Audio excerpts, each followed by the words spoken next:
My name is Gary Rutkowski. Today is November 19th, 2003, and today I'll be interviewing editor Stanford Tischler in his home in Sherman Oaks, California. Okay, we're starting, and the first question I have is what was your full name at birth?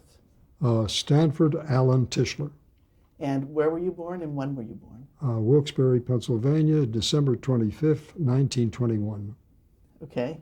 And what was your father's name? Oscar. And what did he do for a living?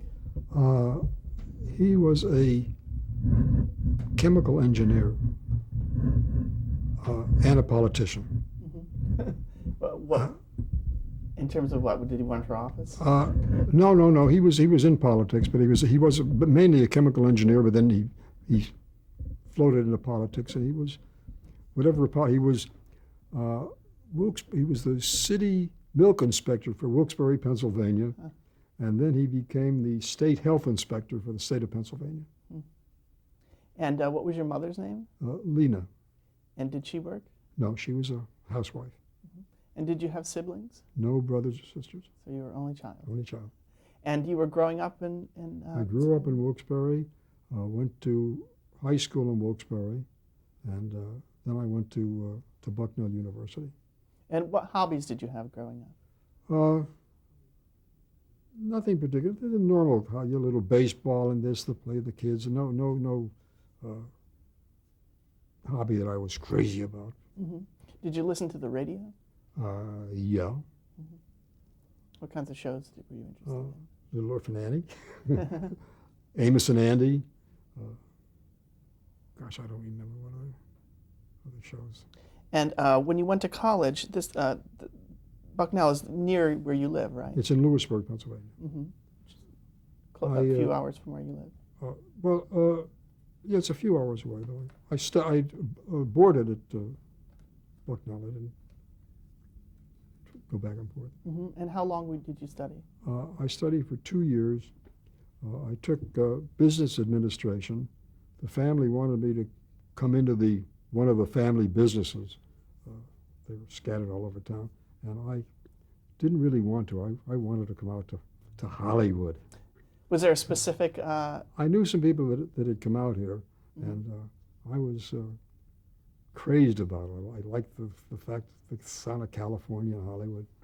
So in my second year of college, I talked my folks into letting me come out here for a year and just see what happens. And I'll continue. I'll go to UCLA or USC out here and just spend a year out here. And of course, the minute I got out here, I looked for a job. And I started working. I was lucky I got a job in studios, and I progressed from there. Never went back to school. So this is what year? This was 1940. 1940 when you first came out? Yeah. And do you remember what year and where you landed your first job in the business? It was in 1940, and my first job was a night clerk in the construction department at 20th Century Fox. But my foot was in the door. And that wasn't for long. I managed to get a job at RKO as an apprentice sound effects editor.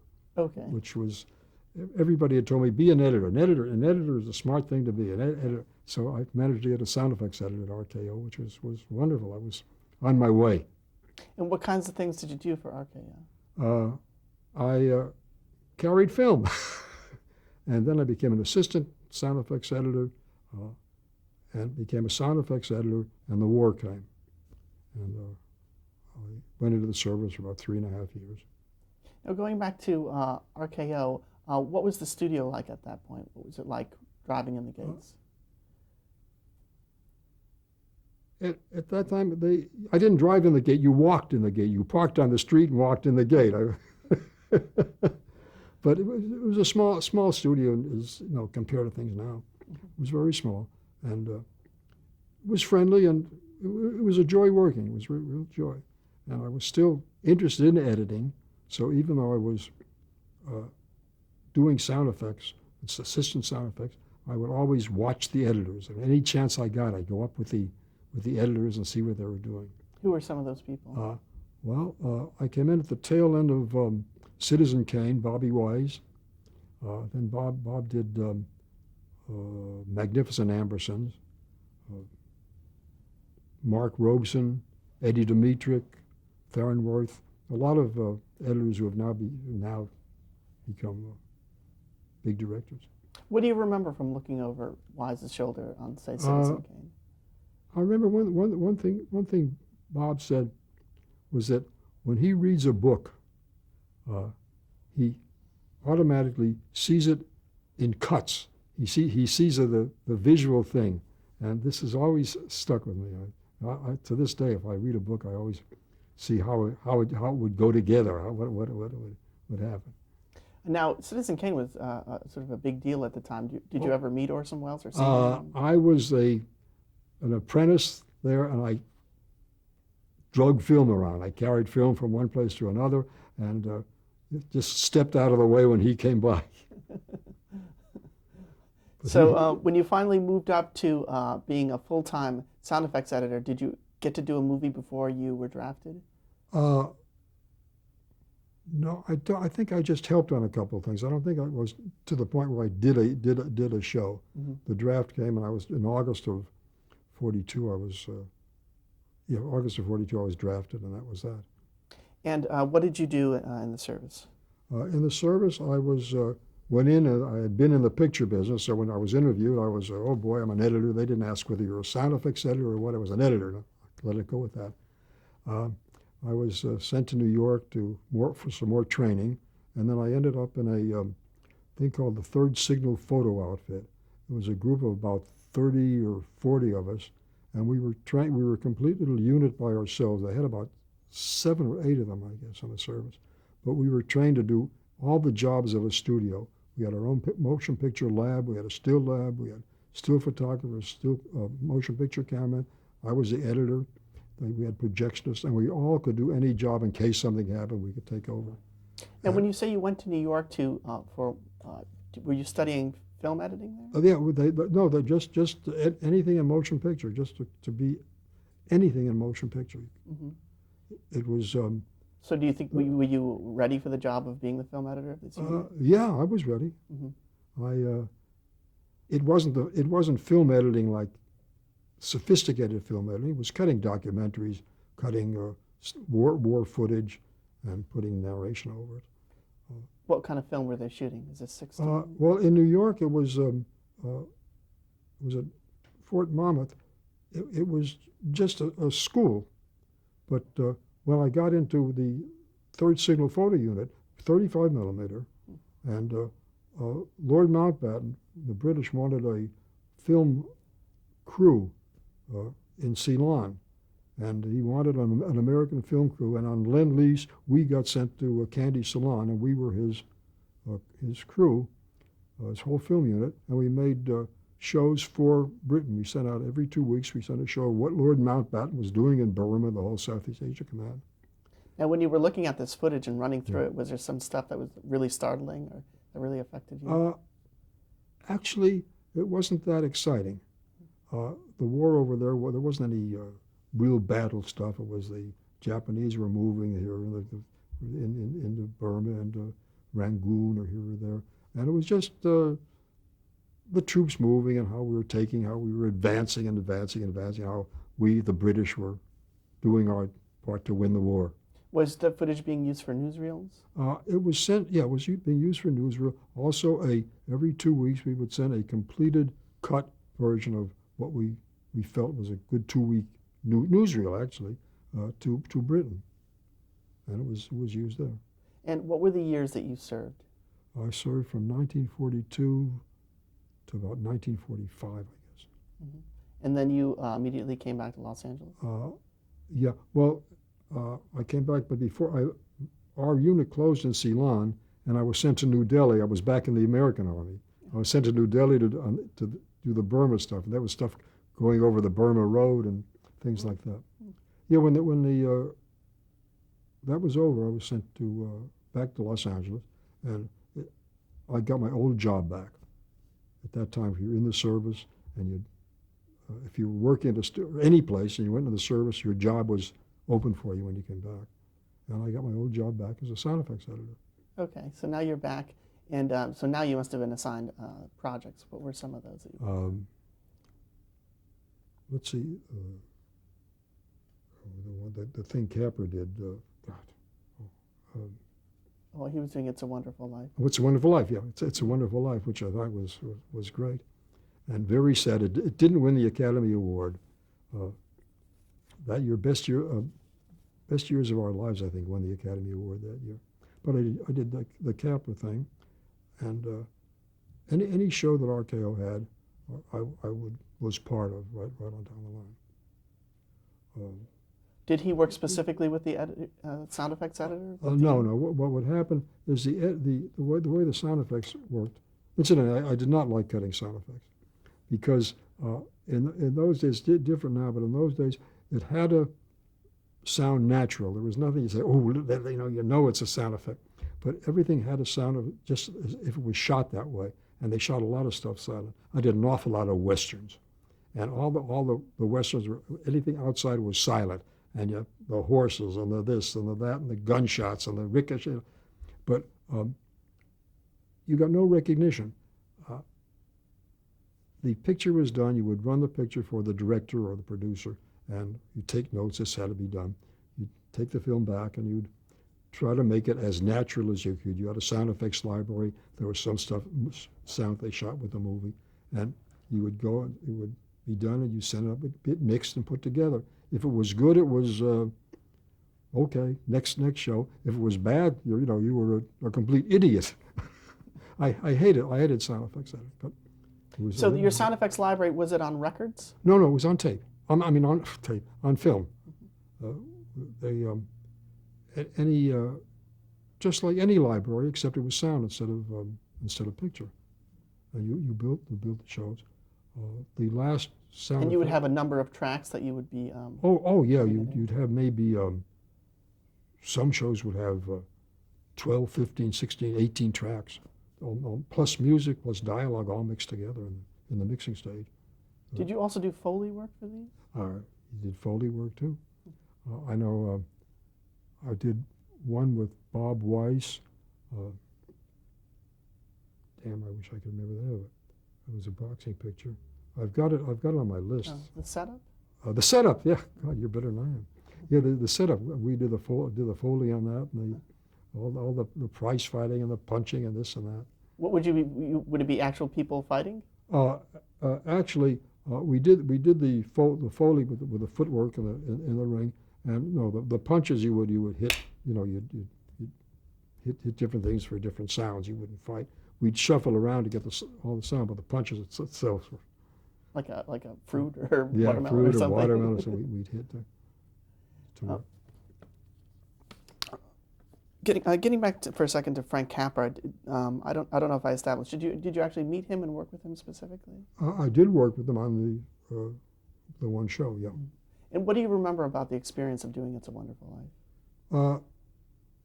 I remember I thought it was at that time like a great show. We all loved it. Everybody that saw it loved it, and it was just a joy to work on it. He was a very nice man. He appreciated what you did. He's one of the few guys that really knew what had to be done, knew what you were doing, and appreciated it. And it was a satisfying job. Who were Ida Lupino and Collier Young? Ida and Collie had a thing called Filmmakers.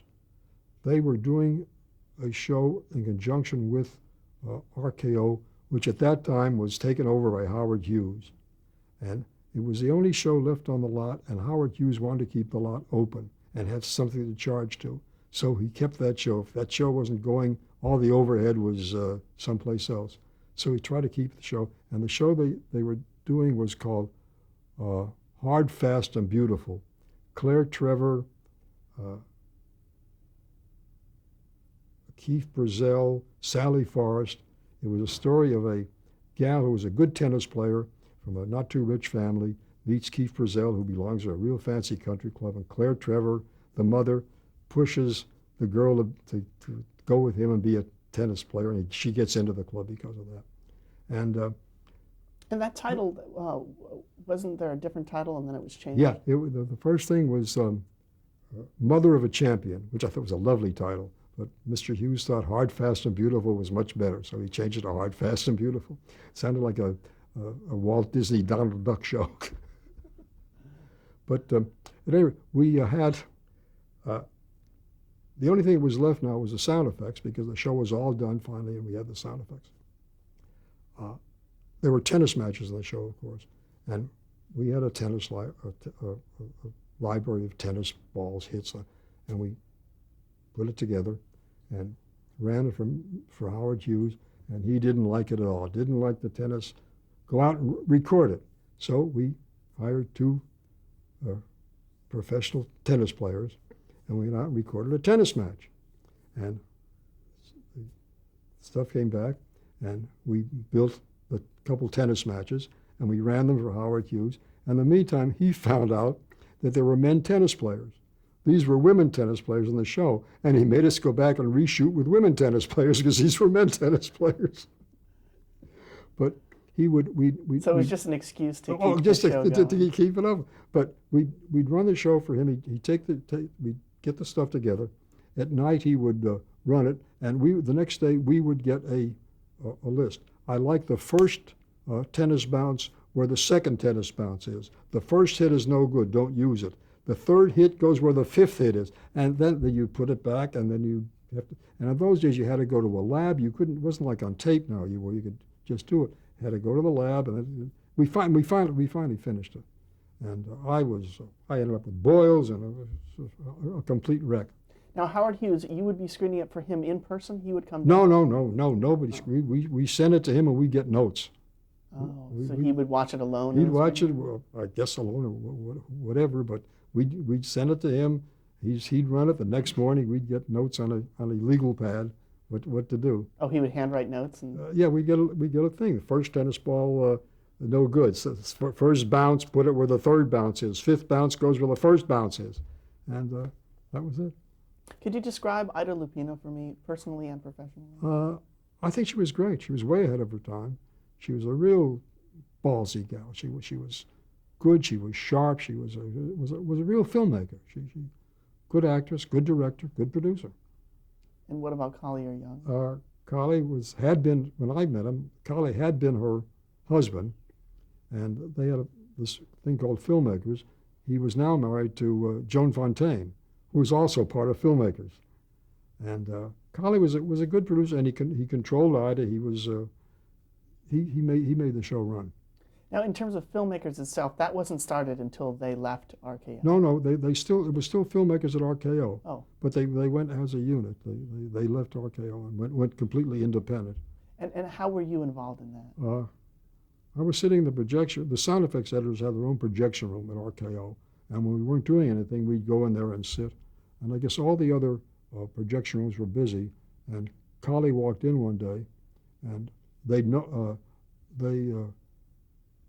knew me from having been on the show. Knew I was an editor, and so wanted to know if he could run a show. And we said, sure, come on in and run it, as long as we could sit and watch it. They had bought a picture called Monte Carlo Baby with Cara Williams. Who else was in it? At any rate, and they ran it, he and Ida, and it was too long. And they said, we're buying this thing, but it's too long. It'll never go for American release. We need about 20, 30 minutes cut out of it. And Collie said, we got to get an editor to cut it out. I said, I'll do it for you, Collie. And he said, would you? I said, yeah. How much? I gave him a price. And he said, great. This is the first time I touched film picture. But I had been looking over shoulders of the editors, and as I was cutting sound effects, I would always look to see how the thing was cut. So I felt fairly secure. At any rate, I cut the thing down for him, cut about 25 minutes out of it, and about a week or so later I called him and he ran it. And he says, this is great, the both of them. We love it, it's great. By the way, we're leaving and we need an editor to do it to join us on a thing called The Bigamist. Would you like to come with us? I said, sure. just plain chutzpah. So you left RKO I left at the same time RKO and went with them to do Filmmakers. They rented space at Republic.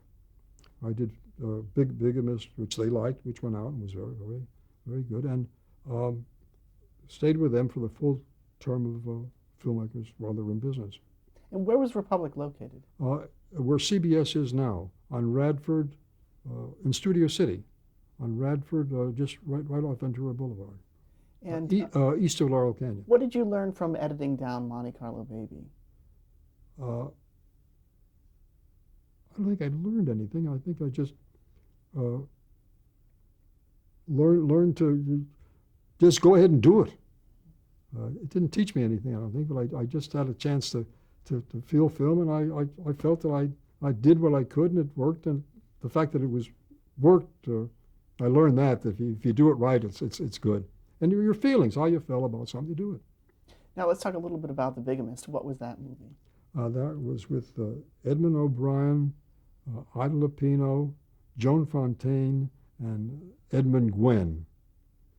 Eddie O'Brien was married to Joan Fontaine, and was a traveling salesman, met Ida Lupino in a bar, got involved with her, married her, and Edmund Gwenn was the detective that found out that he was a bigamist. It was a simple show, but it was a nice show. It worked fine. Can you tell me a little bit how was a movie edited in those days? What kind of equipment did you have? We had a moviola and what we call a sync machine, where your film went through in front of you on the sync machine, and two rewinds where you wound the film, and you just ran it in the moviola, put it together with a paper clip, your picture and sound separately, and it would then get spliced by your assistant or an apprentice or somebody, and that was it. And that's how you would view it on the moviola? No, you'd view it on the moviola, and then you would go into the projection room and view it in the projection room. The first time you'd view it yourself on the moviola to see how it turned out, and then you'd go into the projection room and view it. Now, did you view the dailies along with the? Oh yeah, every day was you had dailies, and you'd sit and you'd sit with filmmakers. I'd sit with Ida and Carly, and we kind of we talked back and forth as this isn't that good, or that the angle, and you more or less cut the show while you're watching the dailies. The good stuff, the bad stuff, and the stuff you don't forget it altogether. She blew that one, and you edited the show while you're watching the dailies in your mind. Immediately you go back and you'd start putting it together. And what things did you have to look out for? Was sync a problem, things like that? No, sync was rarely a problem. There was nothing really. You just had to see they followed the script. The